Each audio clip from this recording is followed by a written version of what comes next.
Today some more testing on the menu. Again, we put Callaway through its paces with their new 2018 version of irons. We've got the Rogue X and the Rogue Pro.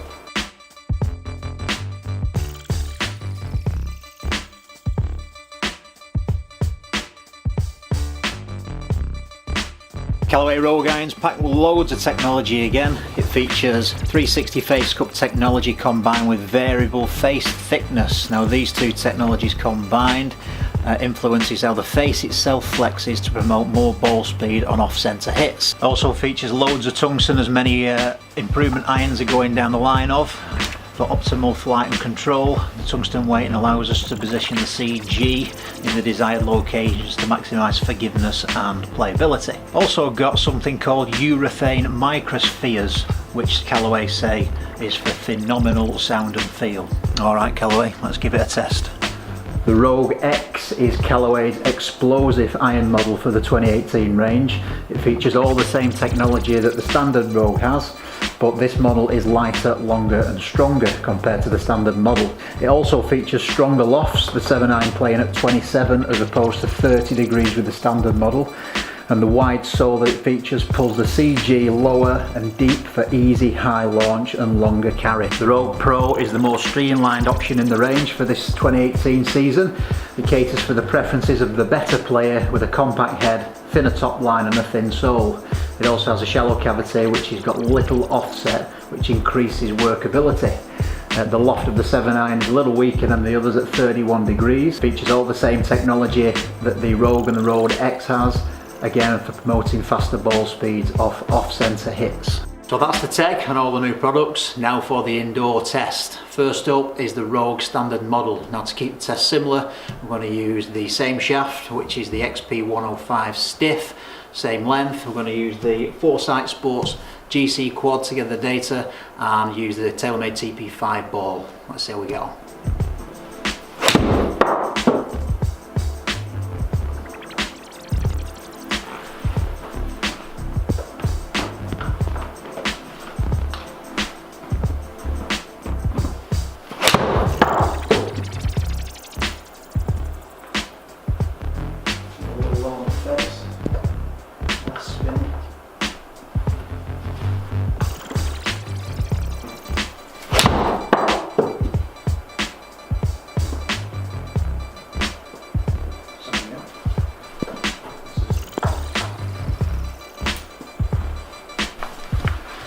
Now for the Rogue X, which again is the explosive model in this year's offering.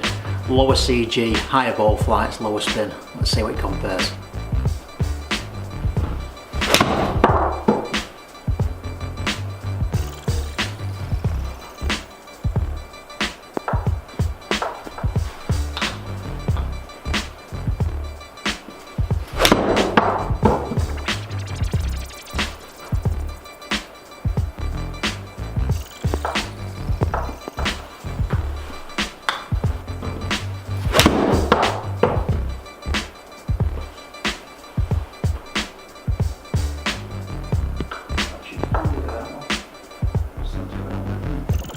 Now for the Pro version, smaller head, less offset, slimmer top line. Let's see if it makes any difference to my flight.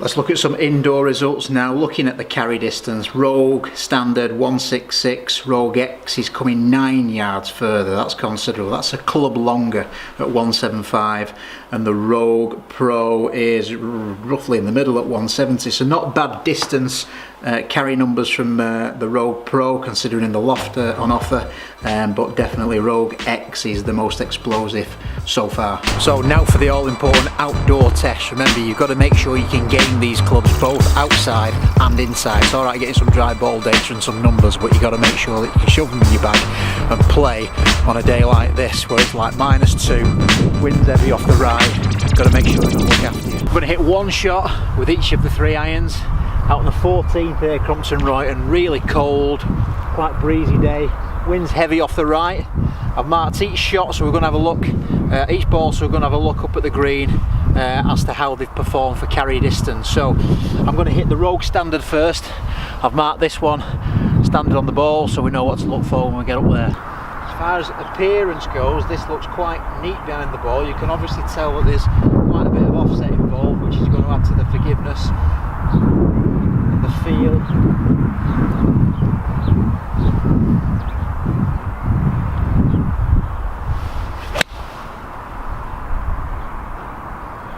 Turn that over a touch, hit alright. Now for the Rogue X outdoor testing, marked with. Look at this golf club, not too dissimilar to the standard model, looking down behind the ball. It looks still quite slimline for what I consider a Callaway sort of forgiving product to be. Can't really see too much chunk behind the ball. It looks quite clean cut. I really like the way that the bottom 2 grooves are coloured in with white. Really gives you a good feeling of how to strike down and through it. Oh, I think that was great.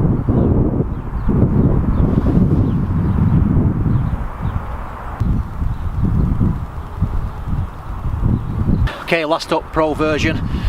Mark the ball with Pro. Definitely visually different.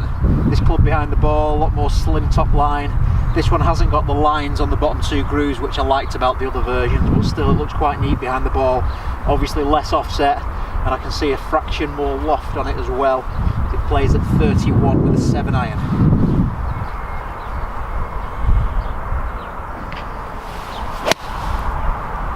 Definitely higher flighting. Definitely not gone as far. Hit it quite well.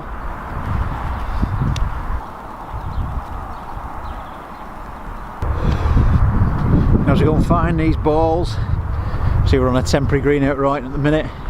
But still, I felt like I struck all 3 shots reasonably well. This first one here, which is sort of short right, the quad said it carried about 170 in the air, but it definitely flighted higher, sort of span up off the club face. That's the Pro, so that's the Rogue Pro. Is actually, looking at these, is the shorter one of the 3. This one here is X. That was the straightest, more penetrating flight. So look, there we go. That's the X on the green.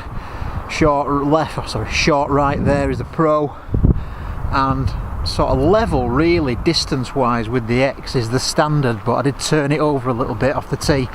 Maybe it was the first swing of the day, maybe I felt like I had to get the club through it a little bit more, or maybe the fact that I've got my coat on, because it's absolutely brass at Royton. There we go, that's the standard. So similar distance results outdoors for both the Rogue X and the Rogue Standard. The Pro came up a little short, flighted higher into the breeze, which I would expect that to do as well, as it's got less offset on it and it's more lofted as the 7 iron. It's standard 31 as opposed to 27 and 30 with the other 2. But all golf clubs felt really nice off the face. I felt like I could game any one of them, but obviously the best results for me outdoors today came from the Rogue X. So there we have it. Remember, always get custom fitted yourself. Try these irons. There's lots of variables to take into account, both indoor and outdoor testing, so it's always good to get custom fitted by your PGA Pro. Again, thanks for watching. Don't forget, leave us a comment down below. Subscribe to these videos and we'll see you again next time.